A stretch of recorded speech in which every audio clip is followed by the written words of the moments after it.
there's a lot of weird shit that seems to indicate there's a creation myth, and the creation myth has to do with something coming here and making us. Not us like rising from the ash, and God's energy forced us to evolve through natural selection, and God is real, but God is just giving us a pathway towards progression to what we are today. No, all of them are a story of intervention. The one thing that I always come back to anytime I'm thinking about deep philosophical things is just the reality that truly, how can anyone know? Therefore, any idea could be the case. Like when you, one thing that always sort of, I think about this a lot is they recently discovered, recent as in the last 10, 20 years, I don't know. And maybe that's wrong too. They found these things called exoplanets. Are you familiar? Mm-hmm. Okay. Fascinating. So in essence, they found these planets that are comparable to like Earth. And imagine a telescope looking out like in some pinprick out in the middle of the sky, so far away, thousands of light years away, whatever, millions of light years away, and they find like these clusters of exoplanets. And already they've discovered that there are exoplanets that if you think about how we understand life, the way we understand it to exist with carbon and with water and all that, there's like a scale that they call, if there's a name for it, but within the sliding scale of, let's say this side is life cannot be supported as we know it, all the way up to, can totally support life. There's this perfect zone in the middle that we call the Goldilocks zone, which is essentially all the ingredients for life as we know it exist if you're on this portion of the scale. And they've already found there are thousands, I want to say at least 5,000 exoplanets that are not just in the Goldilocks zone, but let's say Earth is barely into the Goldilocks zone. They've found thousands that are better suited in terms of how we understand life, that are more in the Goldilocks zone than we are.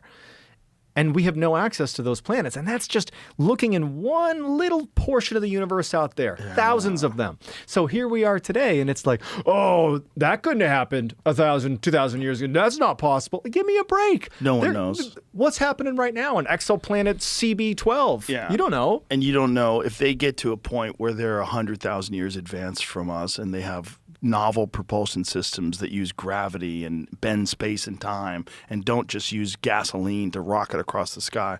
They could be here all the time. They could be hiding in the sky.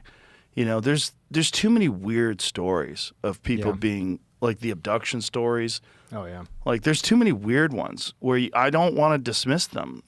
I just because you don't know. And if it's a novel experience, if something's coming here and finding some Mexican pilot, and fucking nuking his brain temporarily and then talking through him to the air traffic controller, who fucking knows if that's real? If that only happens once and never happens again, and we're just sitting around going, what happened?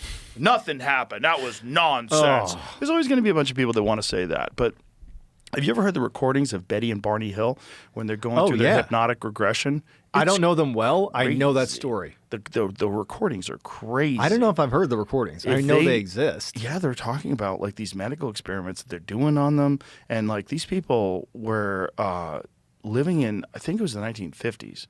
And so it's an interracial couple in New Hampshire in the 1950s. Yep. And no one knew about UFO abductions back then. This was not a thing.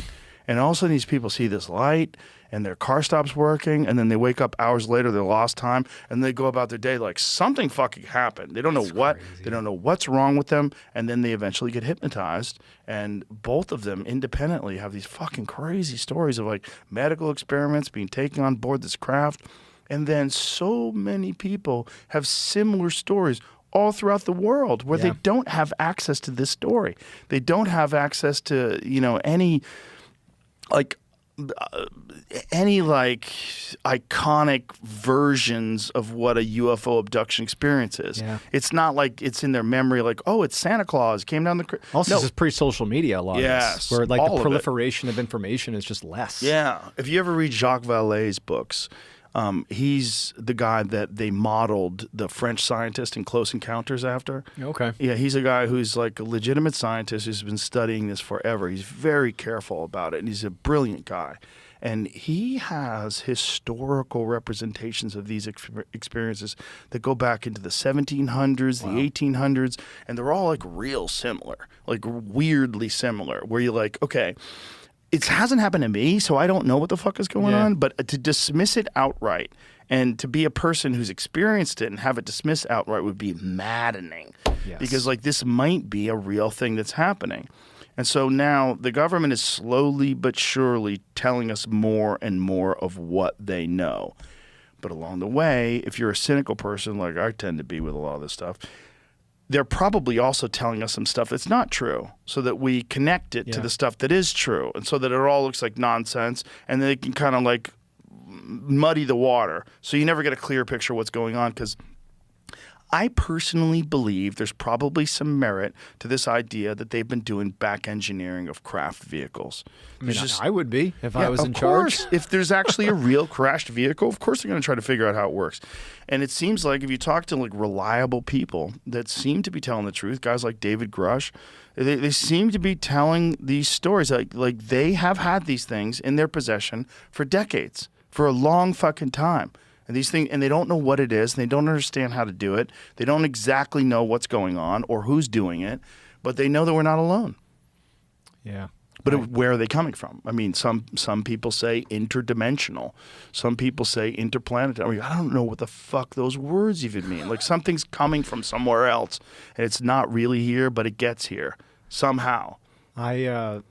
This just reminds me, I really genuinely think about this a lot. I find myself just lost in wondering just how big the universe is and what else could be out there. Just purely, I just find myself drifting in that way, in particular because there's this thought experiment from college. I think there's a name for it. It's to get you to take a stance on, do you believe the universe is infinite or not? That's the point of this experiment. And so the way it goes is, okay, pretend you have a bow and arrow, and if you fire this arrow in any direction, this arrow, this magical arrow, will go totally straight. It'll travel at, call it an infinite speed. It'll pass through anything. Doesn't matter what direction you shoot it, it'll go, go, go, go, go.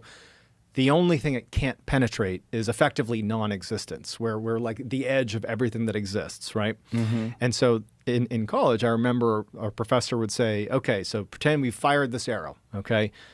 How many people believe the arrow eventually comes to a stop somewhere? Could be billions and trillions of light years, some ungodly distance away, but it stops somewhere, right? It has to, right?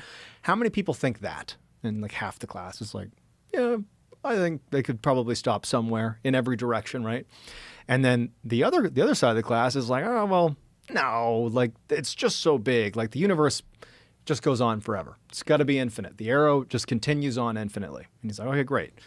So we're all in agreement that there's it's binary. It's one or the other. I mean, as far as we as humans understand it, there is an answer to this. It's one or the other. Those are the two outcomes.